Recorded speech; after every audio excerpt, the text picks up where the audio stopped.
سیدنا ابو ہریرہ رضی اللہ تعالی عنہ سے روایت ہے کہ حضور خاتم النبیین صلی اللہ علیہ وسلم نے فرمایا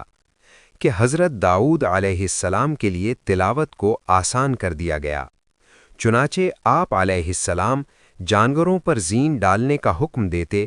اور سوار ہونے کے تیار کیے جانے سے پہلے ہی زبور کی تلاوت مکمل فرما لیتے، اور آپ علیہ السلام اپنے ہاتھ ہی سے کام کر کھاتے تھے۔ سیدنا داؤد علیہ السلام کو عظیم معجزہ رمضان عطا ہوا کہ مختصر وقت میں کتاب اللہ کی تکمیل فرما لیتے تھے۔ ہمارے آقا حضور سید عالم صلی اللہ علیہ وسلم کو بھی کئی بڑے عظیم معجزات عطا ہوئے۔ اگر معراج کی رات آپ نے چند لمحوں میں بہت طویل مسافت طے فرمائی، فیضان نبوی سے حضرت شیر خدا رضی اللہ تعالی عنہ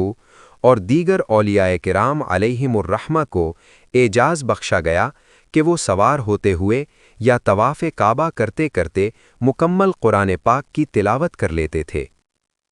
اگر آپ کو یہ ویڈیو پسند آئے تو لائک کریں، شیئر کریں اور چینل کو ضرور سبسکرائب کریں تاکہ ایمان افروز بیانات آپ تک پہنچتے رہیں۔